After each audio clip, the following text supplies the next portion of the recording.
Hello everybody, Gia Yiv, and welcome back to our podcast. So we continue our series today with Antoinette. Hi Antoinette, thank you Hi. for your presence.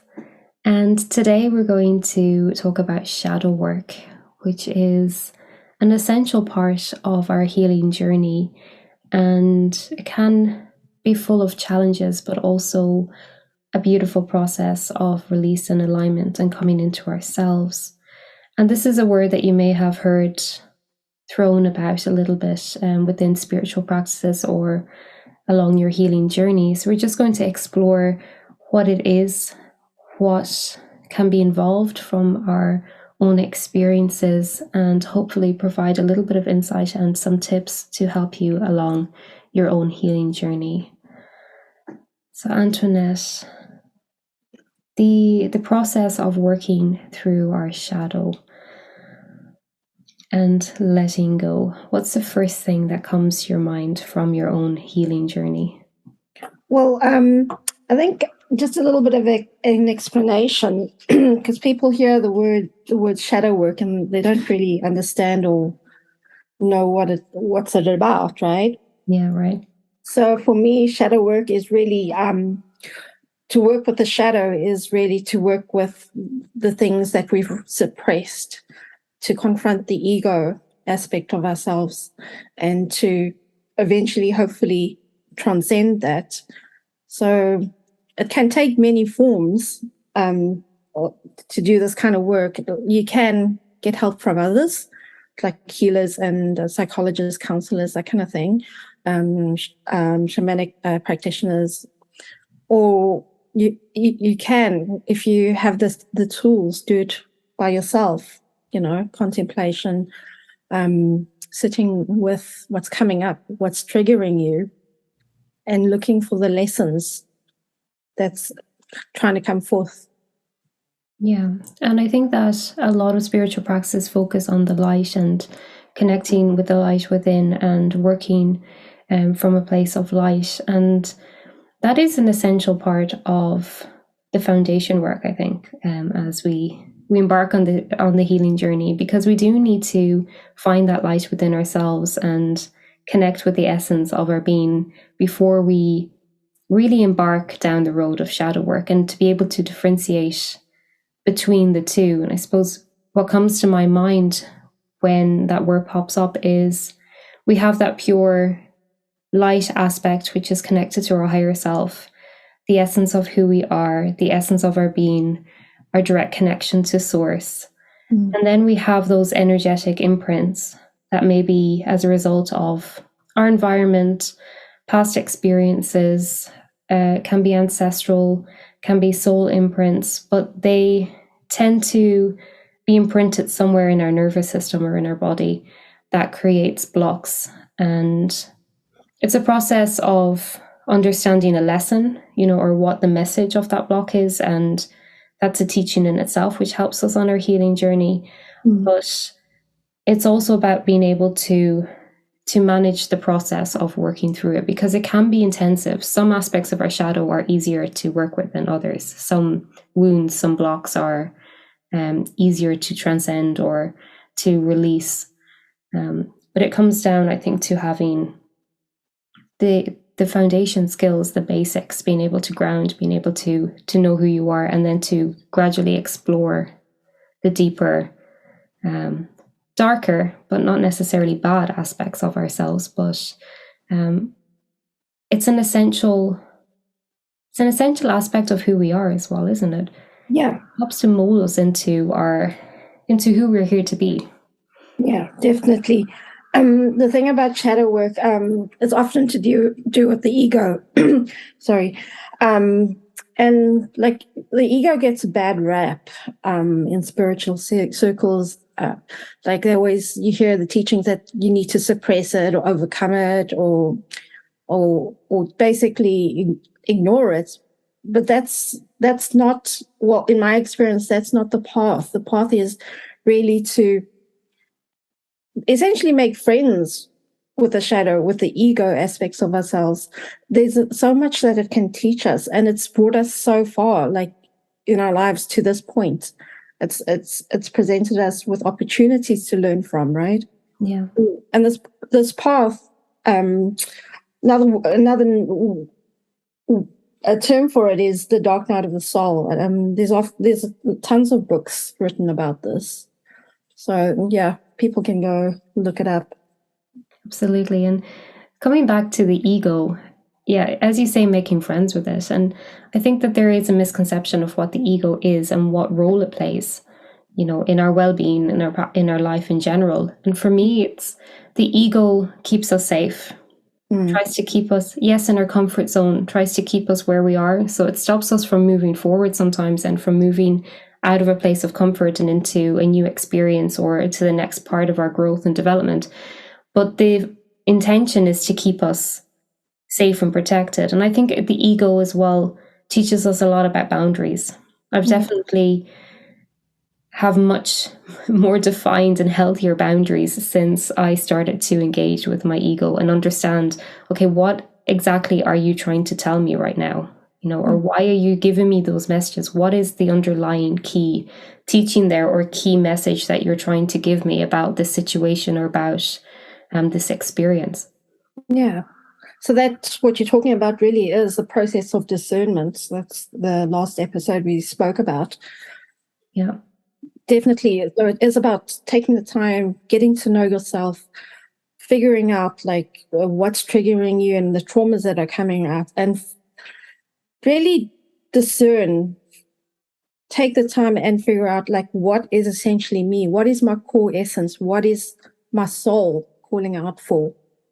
And this ego aspect is protection, right? And it's a safety mechanism. It's essentially for the physical experience and the personality that it protects. It doesn't protect the soul at all. The soul is totally separate, right? The higher self, it has its own makeup, and it's more evolved. Right. And some might argue as well that personality traits, I mean, there's still a lot of research that's been done around this, but there are some who argue that a lot of our personality traits are trauma informed. Oh, definitely. As well. And you mentioned the dark night of the soul and the role that the ego plays in that. I suppose the ego, in a sense, keeps us from re-traumatization in that process too. If it keeps us safe, it keeps us in a place of resistance. So it's trying to gauge how much we can actually process at any given moment. So there are some things that can be positive. And then when we do embark, or when we do find ourselves in that moment, as you say, at that point we're in the dark night of the soul, the coping mechanisms that we've built up, the foundation work that we've built up, and knowing who we are, that sense of self, is really essential to be able to navigate and to bring ourselves back to a place of safety as we move through that, because it's not a pleasant experience or a particularly nice place to be in. No. Generally, from my experiences, society doesn't understand deep diving into the shadow, doesn't understand people pulling back from other people, you're trying to have it time by yourself, needing downtime, even to the point of getting really sick, that you have to take sometimes even years of work, to go on the spiritual path. It's not an easy path. So yes, definitely get help, whatever resonates with you, whether it's psychologists or healers, definitely. Yeah, and I think when you do the deeper work and you really start to look at those origin blocks, or let's say the deepest wound, the deepest aspect of your shadow that you're working through at the moment, it is about having a number of support networks. I think, you can be on the spiritual path, but I think there's also a certain control that you need to have where you don't find yourself in the midst of trauma without somebody to call or somebody to work with or a mentor to work through those aspects with, because it can be quite dangerous. And you're right that there's two issues that I see. First of all, like a lot of what you're referencing is mental health issues, and it hasn't been spoken about. It's, you know, it's coming more to the forefront, but it was something that you had to hide or you had to suppress somehow. You could be physically sick, but there was very little spoken about if you had like deep exhaustion, fatigue, burnout, where it may take you years to recover. And this lack of awareness makes it more difficult, I think, to be able to reach out and find the right support that you need at any given time, because there is a thin line between spiritual processing, working through your energetic blocks and the energetic imprints that may be in your nervous system, and entering into a cycle of trauma, entering into a cycle of psychosis, you know, or being in a situation where, you know, you can find yourself in deep depressions, deep cycles of anxiety, or in a downward spiral that can be difficult to come out of. Yeah, definitely. I wouldn't say, you know, Western medicine. Like I think because some people that are in the spiritual field feel like totally stay away from Western medicine or Western ways, right? Because they've had such bad experiences around it, right? Yeah. My feeling is that there is a place for each practice. There is a place for each medicine. So whether it's a psychologist, you know, going to doctors and specialists, getting a diagnosis, it can help. But at some point, we have to take responsibility for ourselves to heal, you know, whether it's physical, whether it's trauma, you know, and that's where the alternative practices, the healing modalities really come in, you know, and can support people in it. Yeah. Absolutely. I think there's two stages to this journey, and it's sustaining your well-being and, I suppose, expanding your vitality or expanding your energy and growth. And then there's the intervention.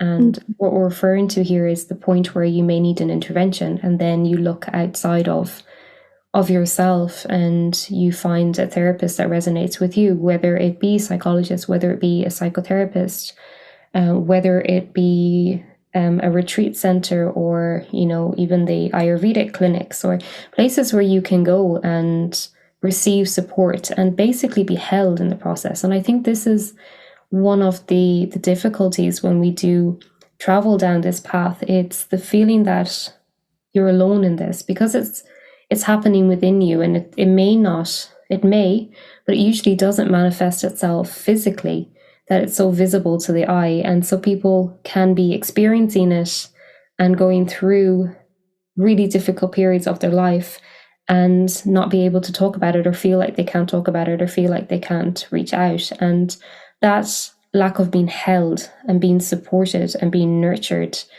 is something that I feel contributes to the challenges of this, of the shadow work. Because if you would look back in ancient times, and when people were more tribal, and, you know, there was more of a clan-based approach, and, you know, people were kept close together and they looked out for each other, and, you know, survival wasn't guaranteed. So there was a lot more care given to the preservance of the clan or the tribe in general, and taking care of each other's needs. And there was more of a support network.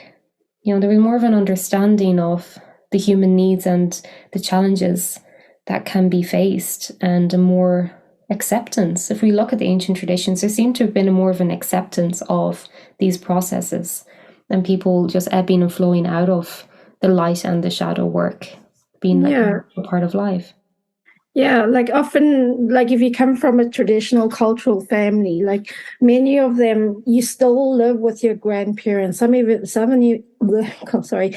them even live with the great grandparents. So sometimes there's 4 generations in that household, right? That that knowledge, that healing, the healings that they teach and pass down, the therapies, the ways of being, to take care of yourself and to take care of others.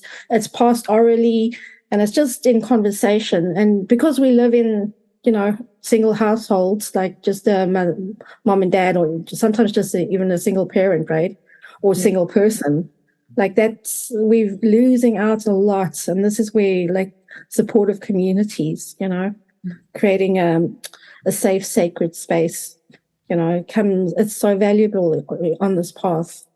Yeah, that's one of the beauties of those communities, of the spiritual communities, is that it brings people together and allows people to just be vulnerable, be authentic, be who they are, and express what they're going through. Because otherwise life has become, at least here in the Western world, very isolated for people, and that basic advice and skills that can take somebody out of a bad place, or can just even to hear from somebody else, oh, I've been through that. Yeah.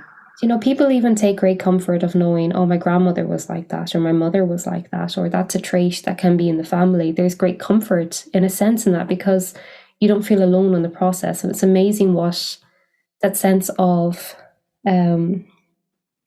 community and that sense of being part of something can bring, and can aid the whole healing process. Definitely. Yeah.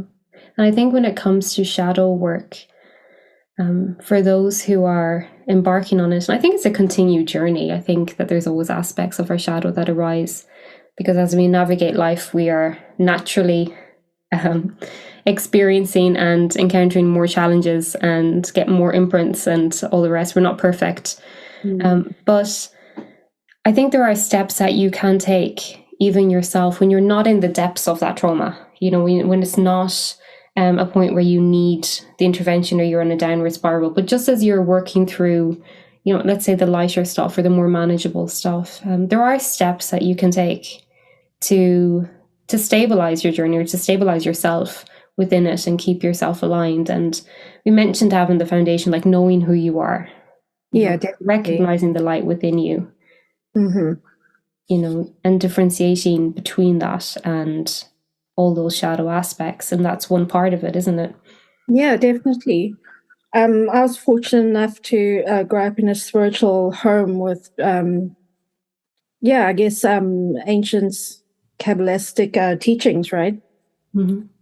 It was mixed. It was many different spiritual teachings, but especially the Kabbalistic way, I found really gave me such a foundation to understand who I was. So from a very young age, I already knew what I'm about in essence. Not totally, like, it takes time to get to know oneself, but to innately know that I'm a good person, that that there's something about me that strives and wants to thrive. That alone, if you look at the essence of a person, the soul essence, or the life force alone wants to live and experience. The life force doesn't want to, corrupt and extinguish itself. That alone, like, lets us know that we're here to experience and learn. So from that point, like outside forces, traumas, entities, to really understand and to differentiate and discern what is me. Is this thought that I'm having, is it me? Do I want to harm someone, or is it something else, coming in that's trying to influence me? Yeah, I think you've explained that perfectly. Yeah. That's a really complex issue that you've just explained perfectly. I love that explanation. Yes. Is it to harm or is it to help? And that differentiation that between the vital light of the essence of your being and your soul being, being programmed in a sense to thrive and to continue to live and to continue to grow and to continue to expand. And anything that's not that is not the essence of your being. Yeah. And when you realize that, it can become really easy to then differentiate between those voices or those energies that you might be experiencing or you might feel is a part of you.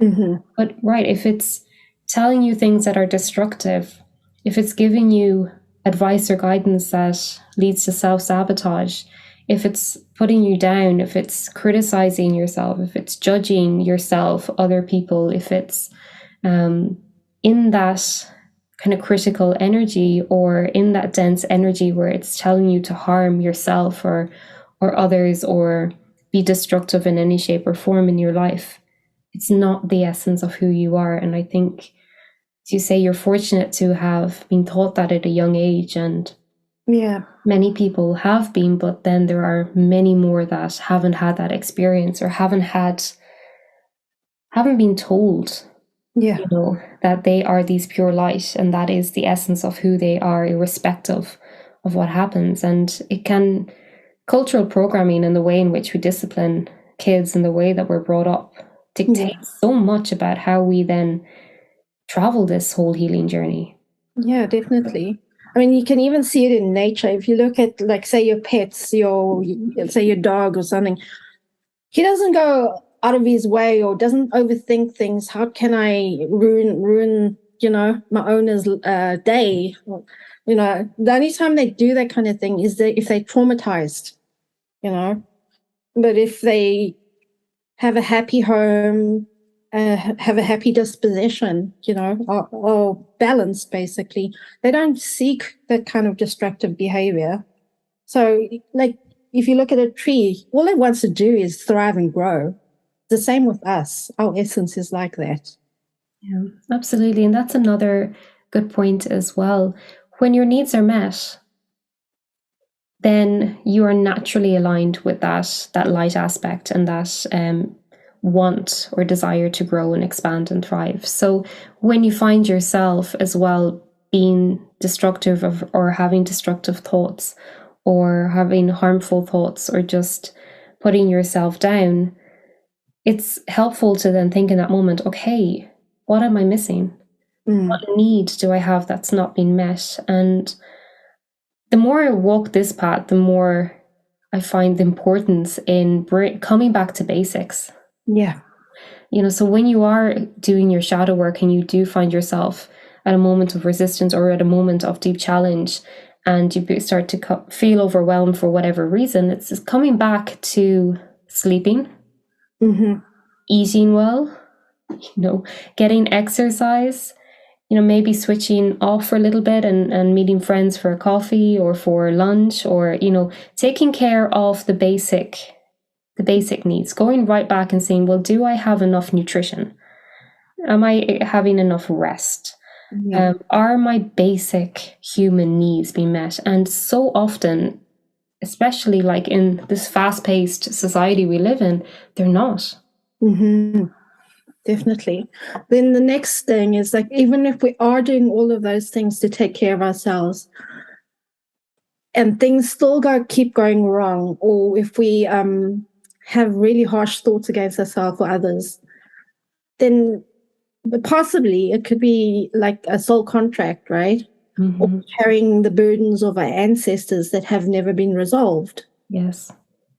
And that's such it's such a crazy making thing. Like, if you don't come from that kind of upbringing, from a spiritual or shamanic, practice. Yeah. Like, if we just, normal people working and we don't go to church and that kind of thing, and we have like alcoholism in the family and it's getting passed down, and maybe depression, maybe psychosis and that kind of thing. That's where, whether you can get the helpers in. So whether it's psychologists, counselors, shamanic healers, that kind of thing, that can deal with contracts. Yeah. Those who can deal with soul contracts, soul retrieval parts, working through trauma-based therapy as well can be important in that sense. And we experience that a lot here in Ireland. The scarcity, the times of conflict, the time of oppression, the hunger, all these things, you see it in the people.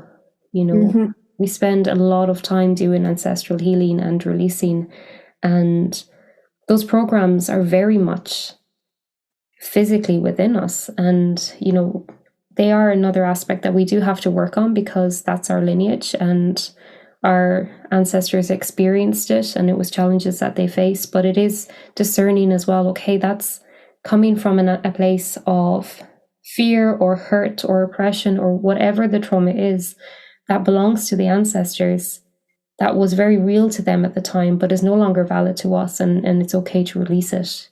Yeah. But sometimes acknowledging or even being aware that that's what that is can take time, and it can take an outside perspective to really come to that realization. Yeah, and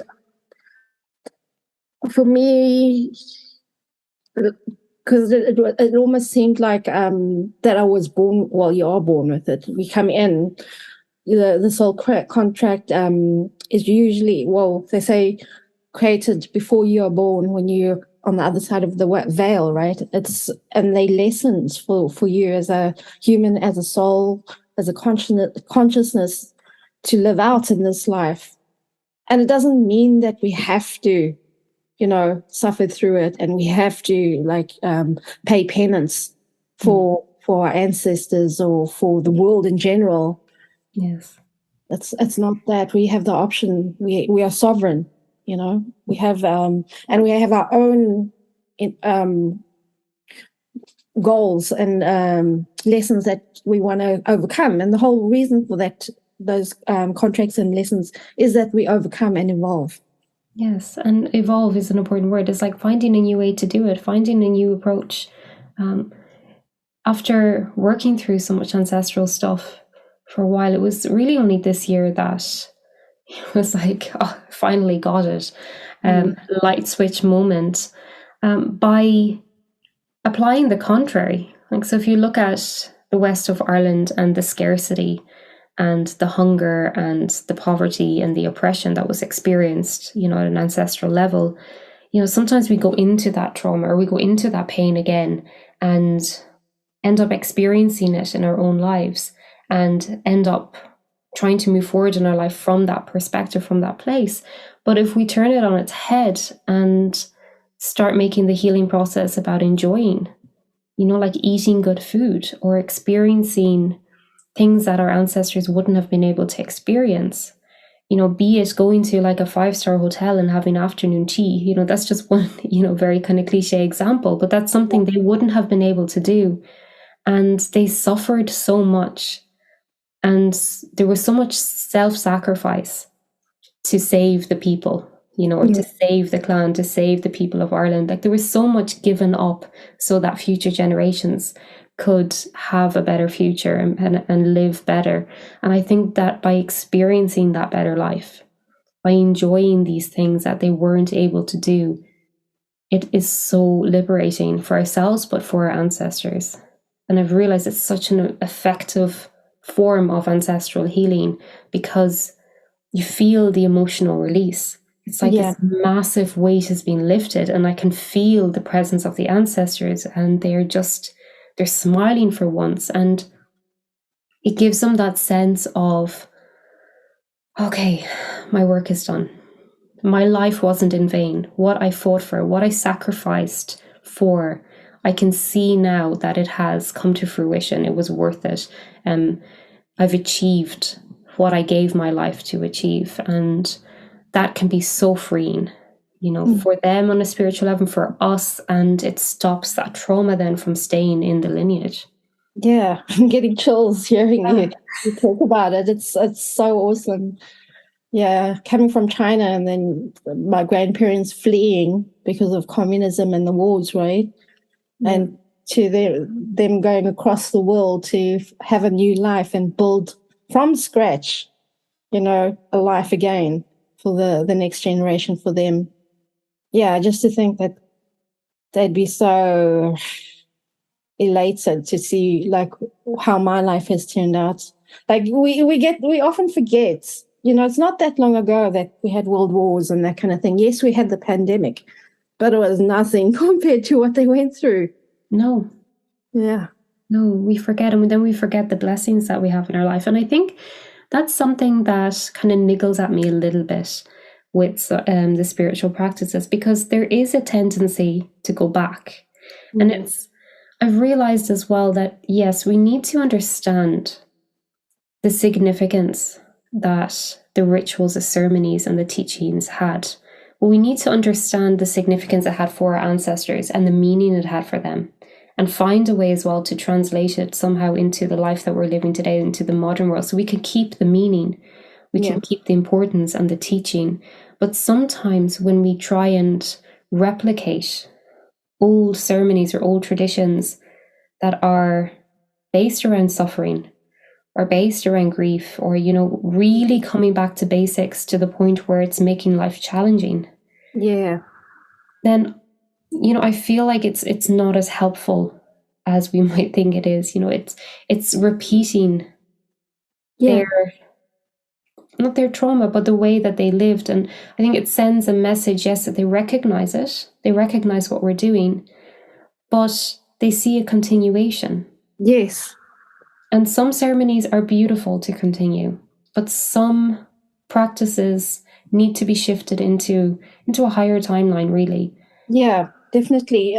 When we're doing these things, like when we're praying or when we're doing ceremony, when we're connecting to the guides and the spirits, they feel the vibration of what we're giving out, the consciousness we're giving out. So if we're doing the old practices and it's based on fear, lack of abundance, you know, that kind of thing, they're going to hear, oh, they're still in fear. They haven't gotten over this lesson. Let me send more lessons. Let them learn more. So it's just a continuation.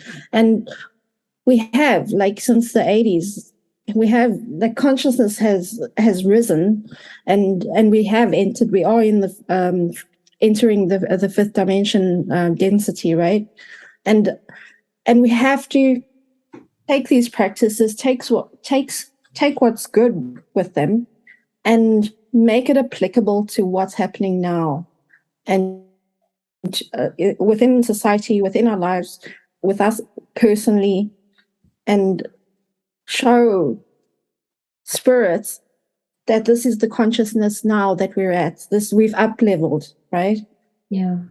And it's coming back to what it is to be in that role, or what it is to be on the spiritual path, or, you know, for those who are initiated or have a certain role within the community, you know, what is their key role? And, like, I feel so much of it is about responding to the needs of the community, which requires us to sit in the present moment and look at the world as it is right now and see, well, what are the needs? Because they're not going to be the same as they were, you know, 5,000 years ago. So we have to be able to find a way to, you know, to keep the wisdom and to be able to apply it, as you say, to the needs of today, to the world we live in right now. Yeah, so this fear-based consciousness or trauma-based thinking, really, it's a choice. Do we want to carry on with that, or do we want to up-level and pick a higher timeline? Yeah. Exactly, because we're setting the precedent as well for future generations. Yeah. So by being present and responding in the best possible way, we're creating the best possible foundation for generations to come. Yeah. So shadow work doesn't have to be so heavy. No. But I'm going to leave on the final note about shadow work. It is so personal. It is so personal to each individual, and I think that's really important to keep in mind, because you don't want to be paced by another, you know, and also to understand that your needs are unique to even all those that you might be training with, that you might be walking the path with. That it's really important to honor yourself first and your needs first, and ensure that they are met and that you feel nurtured and supported in the process. Oh, for sure. Yeah. Thank you, Antoinette, for the lovely chat. My pleasure. We'll see you next time. Thank you. Bye-bye.